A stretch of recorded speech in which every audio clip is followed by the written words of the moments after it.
Hello and welcome everybody to this U of Care podcast. My name is Oliver Grundmann and I am excited to welcome Dr. Alia-Klein to the podcast. Dr. Alia-Klein, do you mind introducing yourself? Hi. Well, I'm a professor of psychiatry and neuroscience at the Icahn School of Medicine at Mount Sinai in New York City. Um, I work together with Dr. Rita Goldstein, and we have a lab that's called Neuropsychoimaging of Addiction and Related Conditions. And we're both committed to study addiction as a disease of and a disorder that is chronic, that is associated with great morbidity and mortality in the United States, especially heroin addiction. We study the differences between men and women and just different individual differences in addiction and the trajectory of recovery from addiction as well.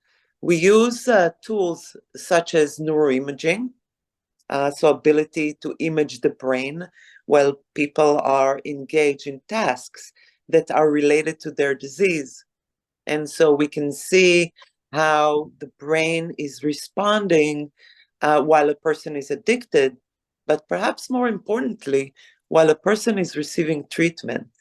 And the message is very positive, actually, for the few people who do receive treatment in this disorder, because one of the problems is um, that a minority of people receive treatment, and perhaps also they receive treatment at a later stage or stages in their lives when addiction has really exacerbated in time, not just because of using drugs like alcohol, cigarettes, cannabis, heroin, and probably a mix of those almost on a daily basis, but also the lifestyle of individuals who suffer from addiction is not one that promotes health. And so there's lack of sleep, there's poor nutrition, and with aging, a lot of these disorders become exacerbated. So cardiovascular disease, atherosclerosis, things that you wouldn't be associating with addiction per se, but these are parts of the consequences of living with addiction for decades. And so we study a whole breadth of phenomena and mechanisms in drug addiction and recovery. And that's what I've been doing for the last 20 years.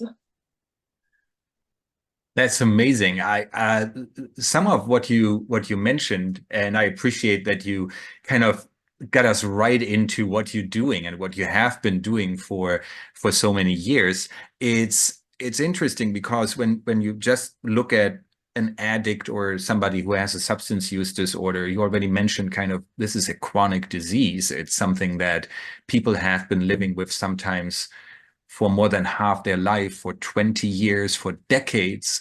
And obviously, their health is impacted overall by that because the drug use affects other behaviors, other habits that somebody establishes based on their drug seeking behavior.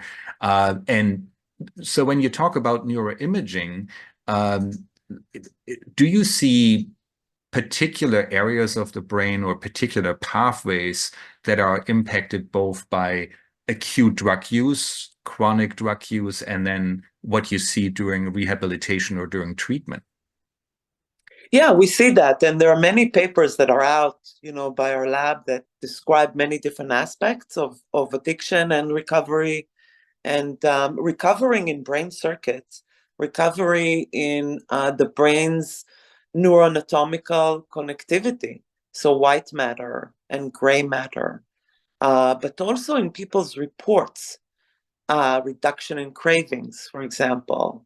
But there are also trajectories of addiction as a disease that end up in relapse and frequent relapses. And so we're studying, some individuals are resilient, more resilient, and then other individuals are their disease is more cycling, and so that there's a lot of relapse. But I wanted to also bring come back to your question, where you said, where someone is an addict. And now what we do is in our language, we're very careful about that because, I have family members who are diabetic, and but they're all individuals. Each one of them is an individual. And so they are people who have diabetes, who have to live with diabetes, their whole lives. And there are some times that they're suffering from it, and other times that it's more under control. And so we'd like to think of addiction as a disease, a chronic disease that is medical. Yes, there are behavioral issues, but there are behavioral issues also with diabetes, which is one of the reasons I'm bringing this up, because our behaviors are intricately related to the disease and vice versa. So our behaviors can either promote health over the years, or our behaviors degrade health over the years. And probably in each and every one of us, there's a mix of that, right? There are certain behaviors that promote our health and certain behaviors that don't. And so in addiction, yes, the behavior is a very big part of it. I mean, if you don't take the drug, that's it, you're not addicted. That's the cure. But it's not that simple, because we see that people who abstain from a certain drug can actually fall into the trap of other behaviors and other substances they can become addicted to. So it's very important to look at every individual and study, what are the things that are in common, but also what are the trajectory that each individual is going through, and how we can look at each individual, a woman, a man, someone who's young versus someone who's old, someone who comes from this culture or that socioeconomic status. All of these things contribute to how the disease progresses, how the disease is expressed, and how people are likely to heal and to recover. I like how you phrase the complexities of both when we look at substance use disorders, but also other disorders that affect a huge swath of people, very diverse people, right? So there might be a type 2 diabetic who is doing everything they can in regards to their lifestyle habits, diet and exercise and all of that, and yet they still have to supplement their dependence, so to say, on insulin in order to manage their diabetes. And there are others that are not necessarily making too many changes, and they think all that I need to do is inject insulin, and they're doing really well. And we just don't know what all of these factors. You're talking Genetics. about genetics, Yeah. right? You're talking about genetics versus people who actually, and which is more interesting to me, or perhaps the interaction between genetics and that, but also people's ability to make a shift in their behavior and see that the body catches up, that the body adjusted itself and becomes healthier. And so here's something we can do by changing our behavior. And so it seems so simple. Why not? We don't all have the ability to regulate and change our behavior according to a script that even we invent for ourselves. And so this whole process is really interesting, and addiction is a good model to study self-control, self-regulation, which is something that I was always fascinated by. To what degree do we have control over our behavior, and also how predictive our behavior is? So, for example, the more a person is addicted to a drug, the more severe the addiction is, the more I could predict their behavior. That is fascinating. So when you think about models that we have in place for what we would consider addictive behaviors or addictive patterns of behavior, like positive reinforcement, negative reinforcement, and you talked already about improvements in health as a potential positive reinforcement to change behaviors. For example, When yeah. when you look at changes in through neuroimaging, do you see that there are changes and differences between somebody who utilizes Yeah. positive reinforcement to actually replace the the the the the the reward that they get from using heroin with another behavior by changing their Yeah. behavioral patterns? Yeah. So, for example, a very famous model of addiction is concerned with impairment in response inhibition and salience attribution, IRISA. And this model is a model that was developed by Dr. Rita Goldstein, the director of the lab that I work in. I co-direct the lab with her, and she and other people in the field in the past 20 years have been able to map brain responses to cues that have to do with drugs, whether you watch a movie or you see, we say people, places, and things. And so you see images of someone taking a drug. That's a very different brain than a person who's not addicted to the drug seeing the same image. And so what we're seeing with recovery is reduction in that heightened importance that is assigned to the drug. But what we're also seeing in time is increase in the ability to savor and to appreciate alternative rewards.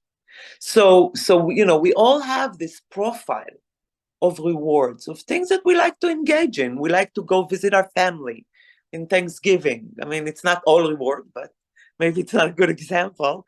And we like to go out and play basketball with our friends and watch that new movie that comes out.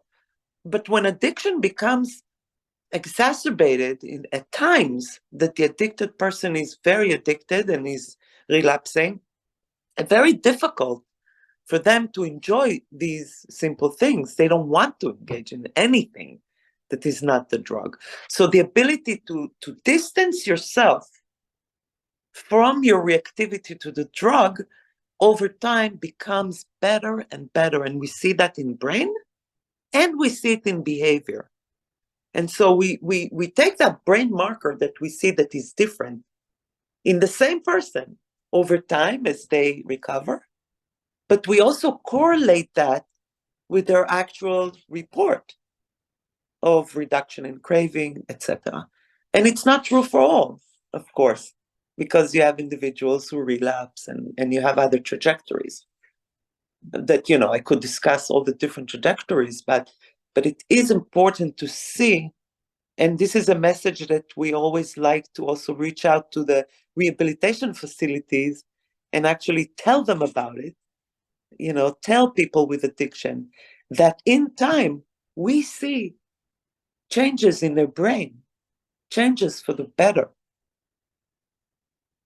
And so there is a message that is positive that actually from the research goes back to the client, to the individual suffering from the disease. So direct clinical translation and clinical applicability when it comes to Feedback. yeah. So when I mentioned reward as kind of one of the main drivers of addiction, or what we classically refer to as developing or reinforcing a behavior, right? Do you think that it is a little bit more complex than looking just at dopaminergic pathways when it comes to an and addictive brain? It's also, I don't even like the word reward because, yes, initially when you start a drug, it's rewarding.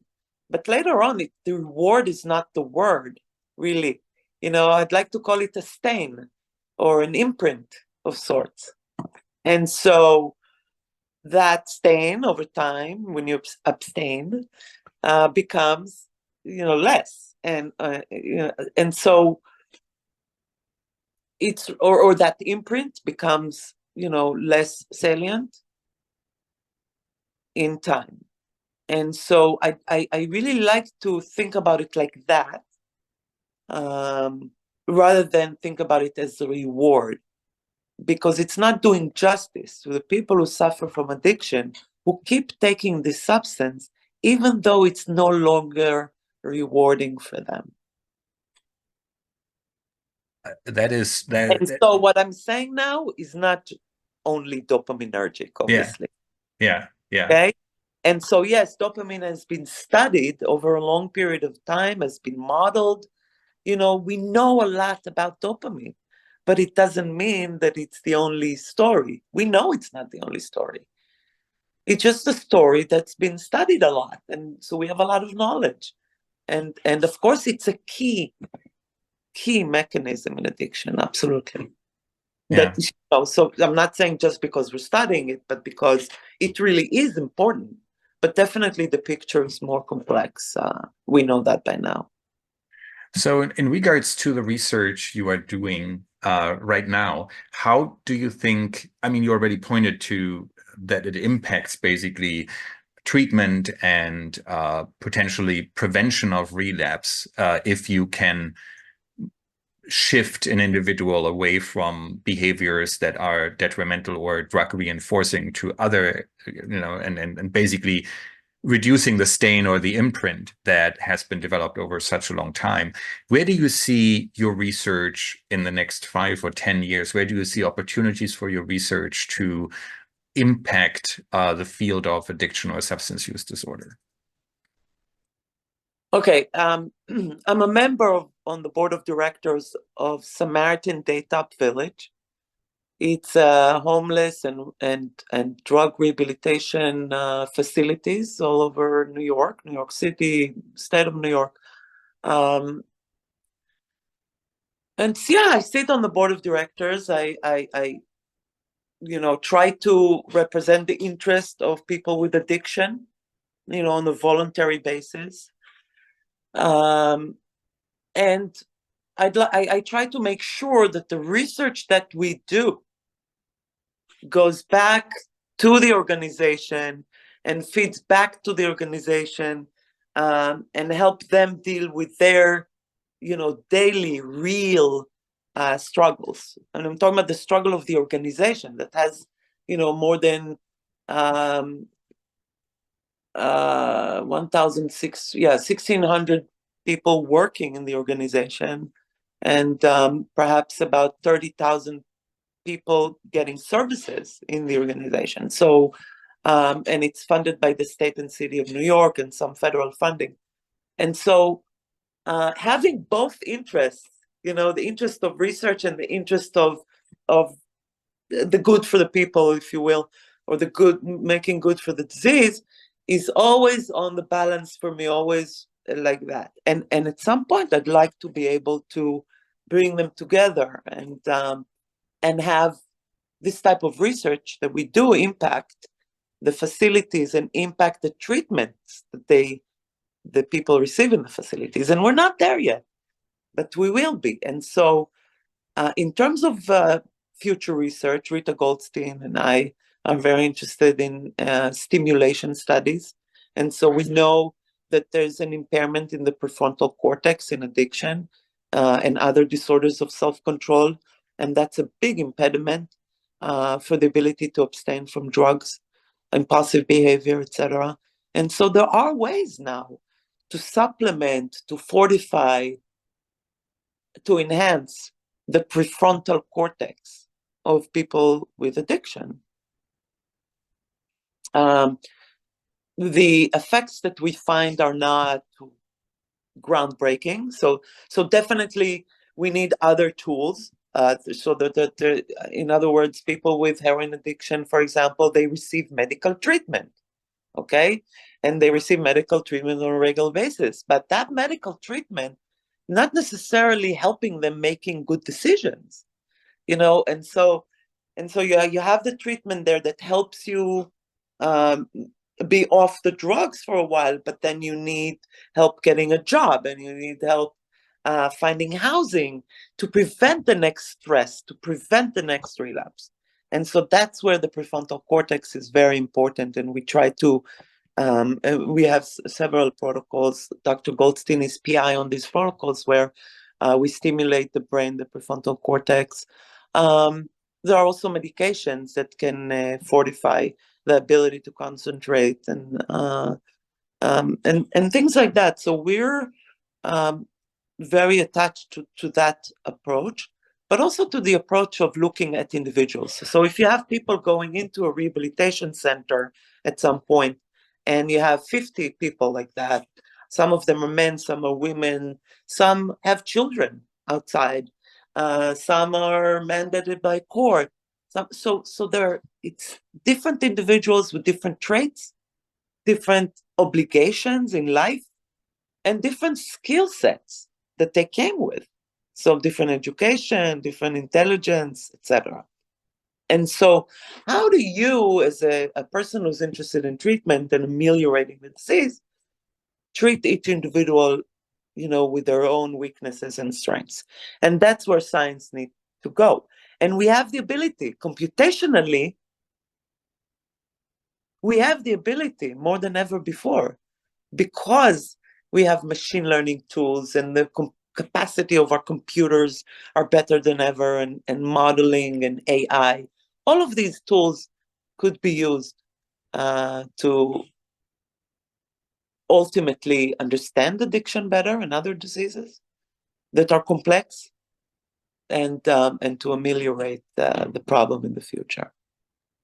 So I think you already hinted to some degree, and I so appreciate the work that you are doing both on the science and also the community side by connecting kind of the dots, or trying to connect the dots between science and how does it impact the individual with a substance use disorder who's living out there potentially homeless because of all the stigma that's attached to addiction and substance use disorder.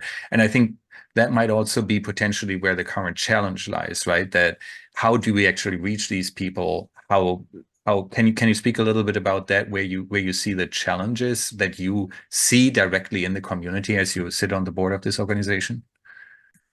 Yeah, I mean, one of the reasons that this organization is so great, I'm so proud, to be a part of it and feel privileged to be a part of it, is because they have a portfolio of, in their services portfolio, half of it is homelessness, transitional housing, helping with occupational things, and half of it is addiction treatment. And if you think about it, it's all the same individuals, not all of them, but I'm trying to represent the fact that many individuals with addiction have also housing problems, and employment problems, and things like that. So, and medical problems, as I said before.